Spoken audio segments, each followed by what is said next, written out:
All right, welcome to Topics in Ancient World History.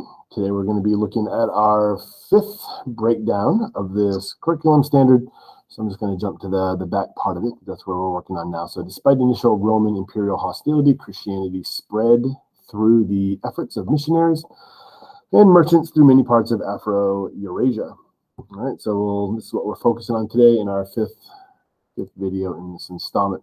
Once again, disclaimer, I am a lowly high school history teacher attempting to apply the curriculum framework. I'm not a professor, history, philosophy, theology. I'm not a theologian. Please consult your own personal parents, priests, reverends, deacons, ministers for matters and questions of faith within your own personal life. All right, so this is the part of the curriculum standard that we're looking at. So we're talking about the spread of Christianity. So notice this map here is showing the spread of Christianity from 500 to the year 1000 in the Common Era, or AD Anno Domini. And it looks like a relatively unified portion of Christianity at this point. So I don't want to get into the kind of early spread of the religion. It's obviously going to be much less unified as the different disciples go their own way, and you're going to see the rise of unique forms of Christianity wherever it goes. And it's really only after the 300s, after Constantine, starts to make that push to unify the religion itself, that you're going to get a more unified version of the religion. And then even after that, after the fall of the Western Roman Empire, it's going to take Charlemagne rooting out Arianism, that variant form of Christianity within Central Europe. Also notice here you've got kind of two deviant forms of Christianity here in just in Europe itself. Around the year 500, you got to remember 476 is the collapse of the Western Roman Empire. And then, so the Patriarch of Constantinople is going to become, increasingly important after that happens. And you're going to see the drifting of Christianity within the Mediterranean world, right, within Europe during that time period from 500 to the year 1000. What was once a kind of more of a confederation amongst the different patriarchs of the major cities within Christianity is going to drift. Where the Pope in Rome is going to eventually kind of force, and I guess the Patriarch of Constantinople is going to also force a schism between the two different versions here. So you will get two deviant versions. In practice, by the year 1000, in practice it is already true, and then officially the schism will occur in 1054. All right. As far as this Orthodox version of Christianity in the East, this is kind of another thing as well. This is following Prince Vladimir of the Kievan Rus in his adoption of Christianity in the 900s. So by the time you get to the year 1000, which you're seeing here, you are seeing two different versions of Christianity in place in Europe, and also. You're also going to see kind of multiple others as well. By the year 1000, in Ethiopia, they would have been absorbed within the Coptic Christianity, and then out to the east, kind of outside of the reach of Latin Christendom and Greek Christendom, you're going to see Manichaeanism and Nestorian Christianity there. All right. So if you're, once again, interested in this kind of diversity of Christianity, I do have a breakdown with a little bit more depth on my webpage. So you're welcome to go and explore that. If you just kind of scroll down, you'll see that map I was just referencing. You'll see some of the major branches, and I've got a breakdown for you in this comparison. Just kind of let you know some of the similarities, some of the differences of these different faiths. All right. All right. There we go. All right. So let's start with Manichaeanism, right? Because this is probably the one that you are least familiar with. So Manichaeanism, Nestorian Christianity, this originated in Sassanid Persia. And you're going to see a fusion of elements from Christianity with Zoroastrianism and some Buddhism as well as it spreads into Central Asia and makes its way to East Asia. You will see Manichaean and Nestorian communities within the Tang Dynasty in China, right? So at least up until the Alashan rebellion, right? And and even after that, you're going to see it does survive at least until the Jesuits come in the 1500s. All right. So Chinese historians use Buddhist and Taoist vocabulary.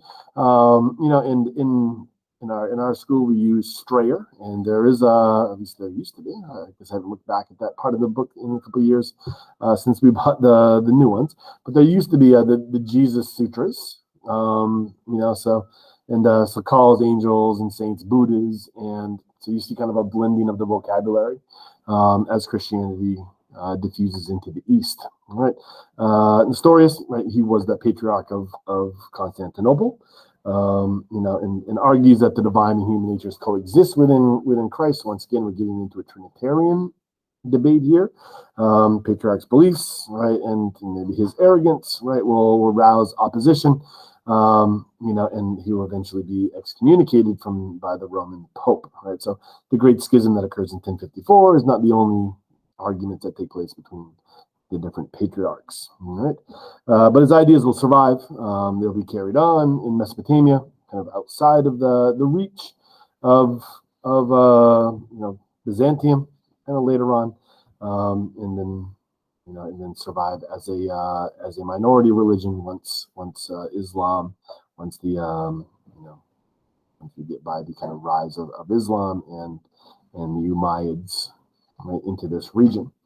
They will face persecution, right, by Mongol leaders in Persia, the kind of Ilkhanate in the 14th century, and then Jesuits will eventually kind of wrap up their significance in China and in South Asia. Right, so here's just kind of a fragment, right, of a wall depiction depicting Mani.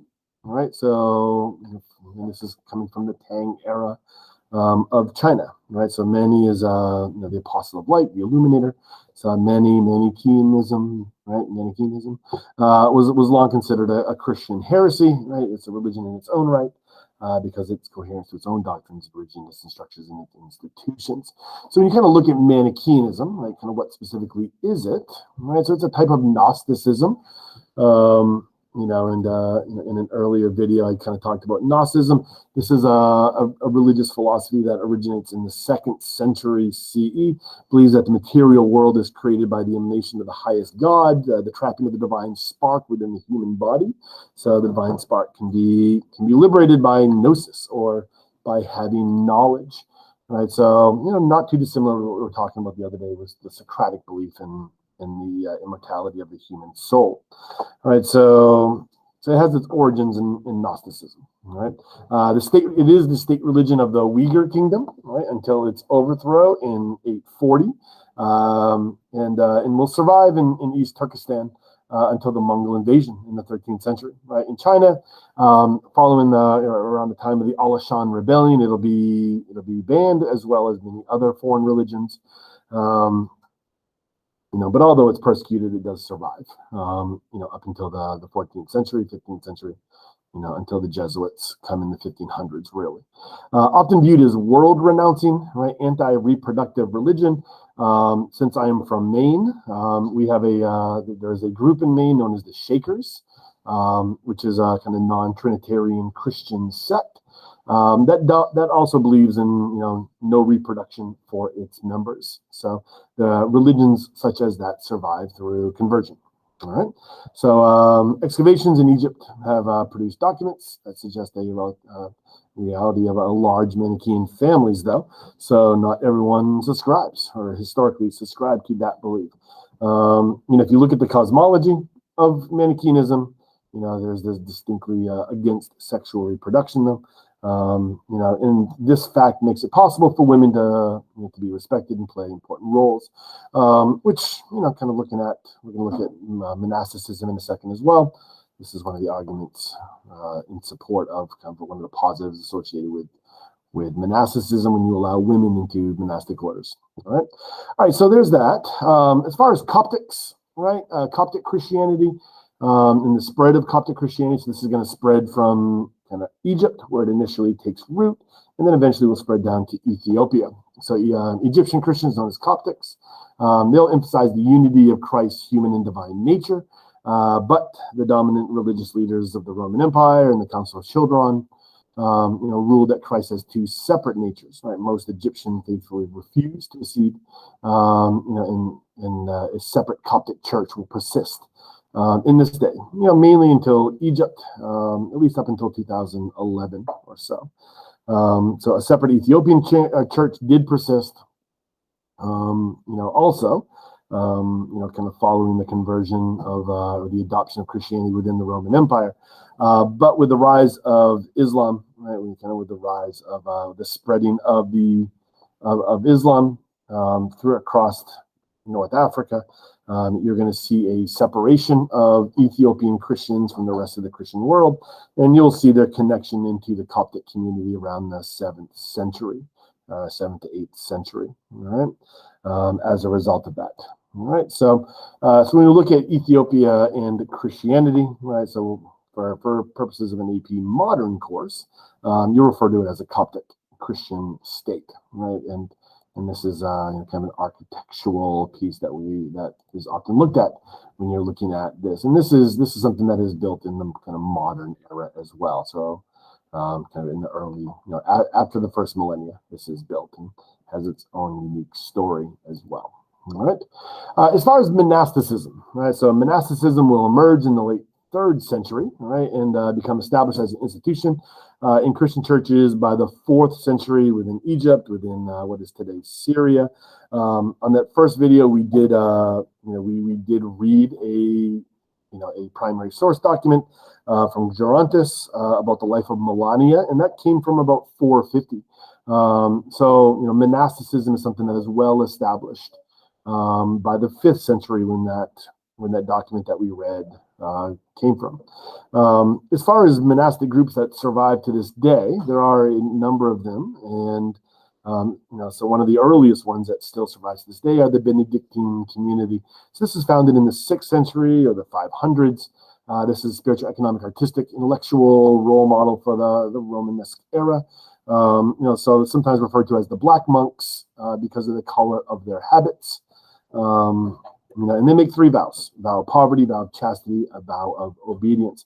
Other well-known monastic groups, and it's always good to know your monastic groups for a modern history course, because these monastic groups are going to play a part in the spread of Christianity into the Americas, as well as into East Asia. All right, so Augustinians, right? So Augustinians come from after the year 1000. Franciscans, right? So 1200s. Dominicans, right? They also come from the 1200s. One that has Crusader origins, the Knights Templars, and a series of other. Also important to note that within Christianity and monasticism, you have women religious orders as well, right? So known as nuns or religious sisters, and we see these within multiple versions of Christianity or multiple Christian traditions, including Roman Catholic, Eastern Orthodox, and then later Anglican and Lutheran traditions as well. Right, so a nun is a member of a religious community, right, of women, typically living under a vow of poverty, chastity, obedience, right, in the enclosure of a monastery. They live, right, in the action of vocation of prayer and charitable works in the areas such as education, healthcare. Right, so and there's some very well-known, monastic orders of nuns or religious sisters throughout history, and we often associate them, with healthcare and education. Right, are the kind of dominant things that we often associate. These, these allow women to live a non-traditional lifestyle, outside of the societal norms. Right. Other important monastic groups that don't follow, that aren't created until later are the Jesuits. And the Jesuits are extremely important in a modern world history course because of the work that they do in the Americas as well as in China, right, and Japan. All right, so monastic groups are kind of one of these important threads. And it's also good to kind of be aware of these other monastic groups, because when you talk about the kind of rise and influence of the Jesuits, some of these other monastic groups are going to be part of the reason why their influence weakens, right? And the Jesuits, I guess, are also notable because they make a point to do some of the things that these other groups don't do initially. They make a point to become very active in the world, not to separate themselves, right, from the world itself. And this becomes one of those issues with monasticism is, at what level of exposure do these monastic groups have to the outside world? When we talk about them kind of, at the later part of an ancient world history class, you're largely talking about them as far as the mail orders, preservation of education, illuminated, right? The manuscripts, right? So the preservation of knowledge and education, right, within society, but also medical as well. All right. So but Gnosticism will also be part of the spread of Christianity story, especially once you get into a more modern world history class. All right. That is it for today. Sapriati.